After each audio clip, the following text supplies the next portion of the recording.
Okay, I'll speak very close. And I have to preface this story. I really wanted to tell a story about my friend accidentally stabbing herself on one of our beach cleanups. And in that story, I was looking through my old journal and I found an even better story. So I'm going to tell that one instead. So like she said, I grew up in an island in Alaska, Sitka, and I didn't realize how lucky I was to grow up in this area. It's just it still is so remote, and the wild is just in my backyard. There are bears, there's salmon swimming in the streams. I grew up fishing more subsistence, so doing a lot of dip netting, and I really, really enjoyed that, and just being in that world and that nature, and collecting food from my backyard. And I did a little bit of commercial fishing. I mostly just fill in for deckhands here and there, but I really liked it because it took me out to places that I wouldn't have otherwise been.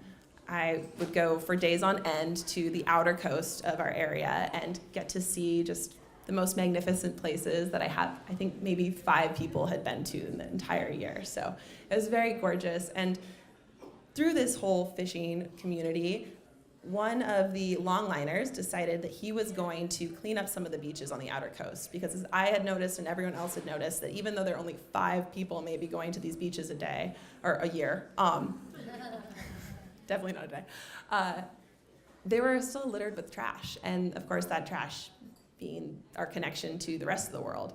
And so he chartered his own boat, this longliner, this giant longliner named the Cherokee, and recruited a crew, and I was part of that crew, and we took 2 months to go to the outer coast and clean the outer coastline.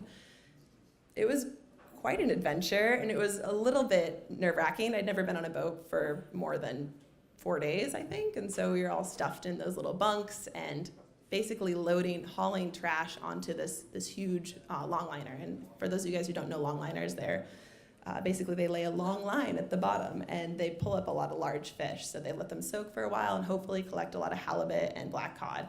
And so this boat is made to be packing a lot of weight, and so we were going to load it up with a lot of trash. So it took about 5 to 6, we went on a 5-day trip, really far, outer coast, and it was just the most beautiful, pristine area. And I just remember we take our little dinghy off, we row to this beach, and this beach is just this granite rock. It's this like salt and pepper rock, and there's this really beautiful blue water just washing over it. And so it looked just tropical almost, but it was in the middle of this temperate rainforest.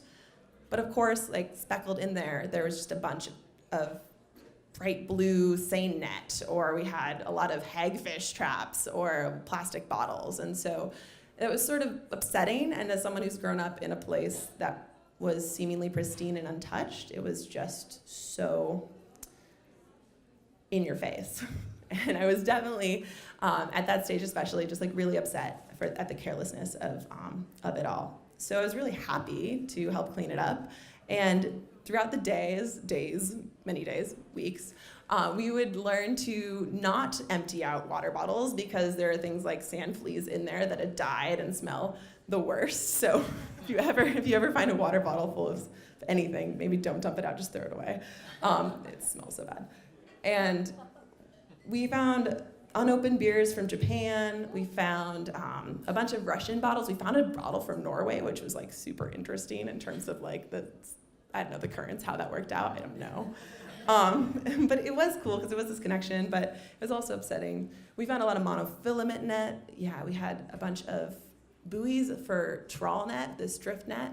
Or actually it was just floating drift net, and these giant buoys that had often been eaten by bears. So bears would just rip open these styrofoam buoys, and there's just styrofoam everywhere. And that was just the most difficult, because you look at that like, how do I pick every little piece up? You just can't. And so we did the best we could. And we constantly would be loading this little dinghy and rowing it to this bigger boat and unloading that. And it was a process. And it was also the summer after. So it was 2013 that this was happening.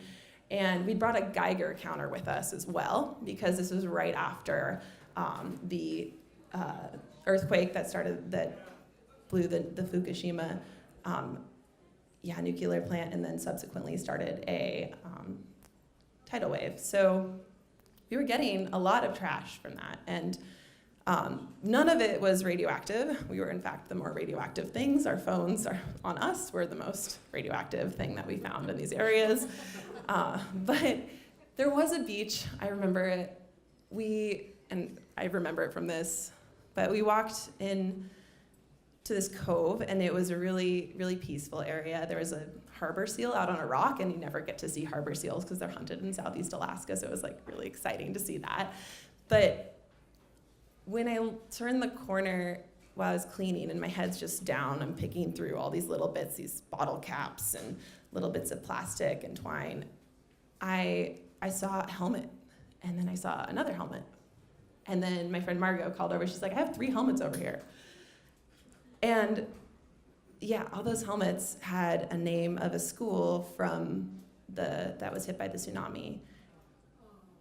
And that was a moment where I mean, it was sad. I was fascinated though, because all of this trash has a story. And instead of being really upset by the carelessness of people, I sort of like to approach that with more curiosity. And I think that I can't change the world. I'm not myself able to do that, but I can choose the perspective of curiosity to keep me going.